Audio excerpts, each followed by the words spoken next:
Bonjour, chers tous et chers toutes. Ravi de vous retrouver encore une nouvelle fois.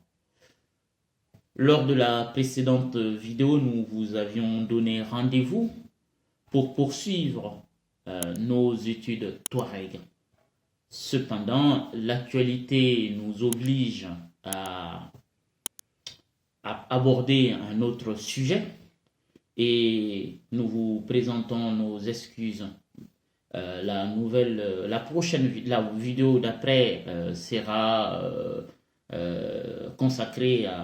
une poursuite de nos études Touareg. Alors, donc aujourd'hui, l'actualité brûlante au Mali, c'est le départ, ou on va dire le limogeage du Premier ministre Choguel Kokala Maïga de la primature et tout simplement l'arrivée du général Abdoulaye Maïga. Donc depuis hier 21 novembre 2024, le Mali a désormais un exécutif 100% militaire. Présidence, Assemblée législative de la transition, le CNT, le Conseil national de la transition, et à présent la primature. C'est un choix du président qui n'est pas sans risque dans le contexte actuel. Concernant, on va dire, le bilan de Choguel, après les études de Touareg, nous vous proposerons une étude où nous vous présenterons un bilan du passage de Choguel à la primature. Peut-être au courant fin décembre, début janvier. Alors, pourquoi Choguel a-t-il été viré? C'est la question que tout le monde se pose. C'est sans doute par rapport à son discours du samedi.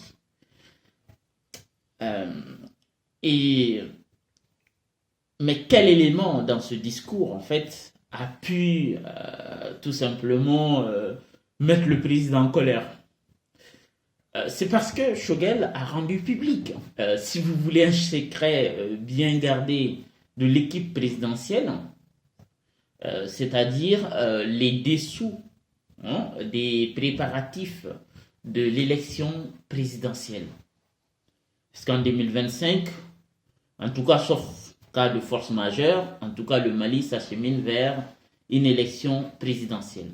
En effet, les observateurs les plus avisés de la vie politique malienne savaient que derrière la myriade d'associations, d'organisations, de partis fantômes qui apparaissent soudainement dans le paysage politique, que s'y casse en fait la présidence, le ministère de l'administration territoriale et les services de renseignement maliens. Donc en soi, c'est le fait que ce gars a rendu public ce secret, du coup, ça a mis en colère, on va dire, l'entourage du président et sans doute le président lui-même. Du moment qu'aussi qu'on soupçonnait Choguel d'avoir, on va dire, des ambitions présidentielles. Donc la nomination du général Abdoulaye Maïga n'est pas une surprise en soi, pour trois raisons. Premièrement, le président se prépare à organiser les élections présidentielles en 2025. Deuxièmement, le général Maïga avait désassuré l'intérim quand Choguel était en convalescence. En ce sens, c'est un retour. Troisièmement, il occupe le deuxième ministère le plus stratégique pour le président, à savoir l'administration territoriale, disons clairement, le ministère des élections. C'est pourquoi il a désormais la double casquette, Premier ministre et ministre des élections. Le retour, on va dire, du général Maïga à la primature n'est pas du tout une surprise. Mais est-ce que ça va changer, ça va impulser une nouvelle dynamique à la transition? C'est moins sûr. Puisqu'en fait, si on regarde l'attelage, hein, c'est à peu près les mêmes ministres hein, qui sont restés. Et donc, globalement, rien ne changera. En fait, il ne va pas avoir, peut-être, le général Maïga sera peut-être tenté. Là où Choguel était en froid avec la classe politique, peut-être il sera tenté, dans les perspectives de l'élection présidentielle, de se rapprocher de la classe politique pour que les élections se déroulent sans contestation. Puisqu'en réalité, son retour, c'est un peu ça. Euh, donc, est-ce que, on va dire, globalement, quels sont les impacts sur le président de la République? Enfin, il faut le reconnaître que Choguel, d'un point de vue politique, le fait qu'il était à la primature, il avait anesthésié la classe politique.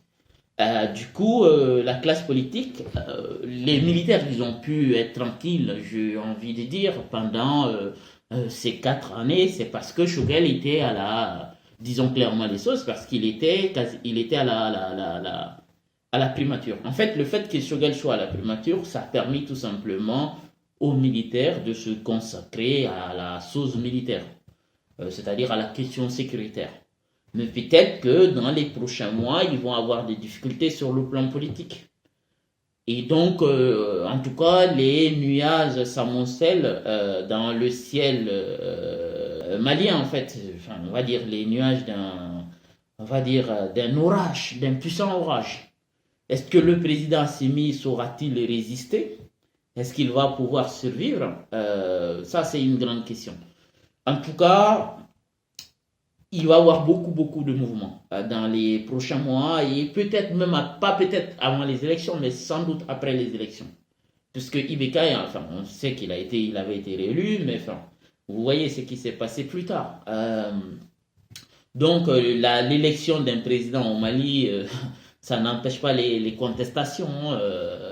Donc, peut-être les difficultés, ce serait plus d'ordre politique que sécuritaire, puisque la question sécuritaire, on le sait très bien, avec la stratégie actuelle, je l'ai dit, je le répète, on est encore dans la guerre pour des années.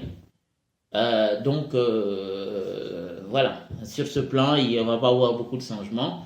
C'est sur le plan politique que les choses peuvent bouger. Puisque aussi le président a organisé ses élections tout simplement parce que un fauteuil pour 5, il veut organiser ses élections parce qu'un fauteuil pour 5 est inconfortable. Et donc, pour le président Goïta, tout simplement, il va être, on va dire, le vrai président, entre guillemets, parce que dans la situation actuelle, la gestion à 5 pose parfois des difficultés. Ça se ressent tout simplement dans la marche du pays. Ça se voit dans la gestion quotidienne en fait. On voit que le pays est en ralenti parce que tout simplement il y a un problème de leadership. Tout simplement parce qu'ils sont 5, ben, il faut gérer à 5. Et ce n'est pas du tout facile. Et donc le président, donc, par ces élections, entend reprendre en main tout simplement ou entend occuper son fauteuil. Parce que pour l'instant, c'est partagé à 5 et ce n'est pas évident. Nous vous remercions de votre attention.